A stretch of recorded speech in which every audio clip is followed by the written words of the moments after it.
ఉన్నప్పుడు అది కూడా ఖచ్చితంగా ఆయనకి ఎఫెక్ట్ అయిందని చెప్పాలి. తర్వాత ఇంకొకటి ఏంటంటే అపాత్రదానం.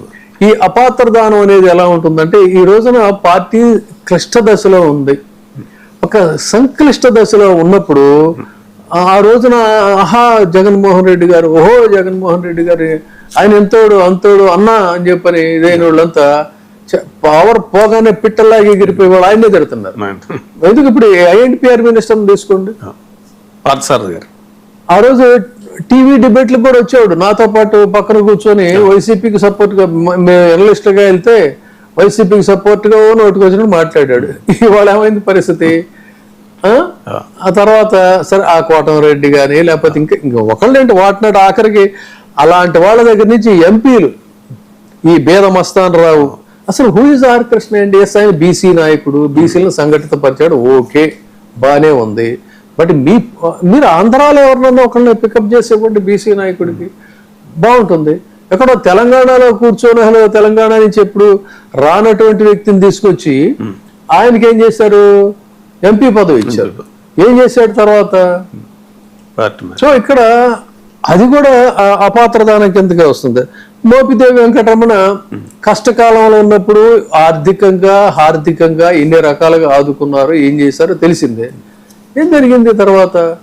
ఇక ఈ చోటా మోటా వీళ్ళు కూడా చాలా మంది ఉన్నారు, మనం అసలు వాళ్ళ గురించి ప్రస్తావించడం అసలు. ఇప్పుడు పాపం ఆయన అమ్మ చెల్లెమ్మ అని ఎంతో ఆప్యాయంగా, ఏం తల్లి బాగున్నావా అని చెప్పని ఆర్థికంగా కూడా ఆదుకున్నటువంటి వాళ్ళు వీళ్ళు ఇవాళ నాకు వడ్డీతో సహా చెల్లిస్తా, నాకు అన్యాయం జరిగిపోయిందని మాట్లాడే తీరు చూస్తే రాజకీయాల్లో ఇలాంటి వాళ్ళకే తప్ప జెన్యూన్ గా సిన్సియర్ గా ఉండేటువంటి వాళ్ళకి ఉండదా అని ఒక్కోసారి మనకే అనుమానం కలుగుతూ ఉంటుంది. అలాంటి వాళ్ళని చేశారు. తర్వాత సాక్షాత్తు ఇక్కడ ఆయనకు ఇంకొక చోట ఎక్కడ దెబ్బతిన్నాడంటే ఎంతవరకు ఆ ప్రస్తావన రాలే, ఎవరు మాట్లాడాలని నేను చెప్తున్నా. ఆయన స్పీచెస్, చంద్రబాబు నాయుడు గారి స్పీచెస్ ఎలా ఉండేయంటే, ఆయన బయలుదేరి వెళ్లే ముందే స్థానిక అంశాలు కొన్ని ఉంటాయి. ఆ స్థానిక అంశాల వాటన్నిటినీ కూడా తెప్పించుకొని ఆయన 1-2 సార్లు చదువుకొని కొంత దాన్ని ఆ ఫ్లేవర్ జోడించి అక్కడ సెంటిమెంట్స్ ని పండించేటువంటి విధంగా, పంచులు ఉండేటువంటి విధంగా మాట్లాడితే అది ఆయనకి సుదీర్ఘ అనుభవంలో వచ్చినటువంటి ఇది కావచ్చు. ఈయన పాపం ఒక పర్సన్ ని విశ్వసించి ఆయన ప్రసంగాలు రాసిస్తాడు. Is a full busy politician. ఎందుకంటే మొత్తం వన్ మ్యాన్ ఆర్మీ కదా ఇప్పుడు ఆయనే రాజు, ఆయనే సైన్యాధ్యక్షుడు, అన్ని తనే చూసుకోవాలి. సో వెళ్ళగానే ఈ పేపర్స్ ఇస్తే ఒకసారి ఆ హెలికాప్టర్లోనో బస్సులోనో ఎక్కడో ఒక రీడింగ్ చేసేసుకుని మాట్లాడటం వల్ల ఏమైందంటే ఈ ఉపన్యాసాలన్నీ కూడా మొనాటనస్ గా అయిపోయింది. ఈ మొనాటనస్ ఉపన్యాసాల వల్ల ఆయా నియోజకవర్గాల్లో ఉండేటువంటి సెంటిమెంట్స్ కానీ, పాయింట్స్ కానీ, ప్రత్యేకతలు కానీ వాటి గురించి ఎక్కడ కూడా టచ్ చేసి వాళ్ళని సెంటిమెంట్ చేసే పరిస్థితి లేకుండా పోయింది. ఎప్పుడైతే జగన్మోహన్ రెడ్డి గారు మొత్తం అంతా రిలై అయ్యి డిపెండ్ అయ్యాడో, ఆ పర్సన్ ఎన్నికలు అయిపోయిన తర్వాత వెంటనే తెలంగాణకి వెళ్ళిపోయాడు. సో అంటే ఇది ఒక exam, there are so many exams. కానీ ఇప్పుడు మనం ఏదో వాళ్ళనేదో అంటున్నామని మనకి ఏదో ఆక్రోశం అది కాదు. అంటే జరిగిన పొరపాటు ఇక్కడ మనం డిస్కస్ చేస్తుంది ఏంటంటే వెలుగు నీడల అని అంటున్నప్పుడు ఇలాంటి వాళ్ళందరినీ కూడా ఆయన.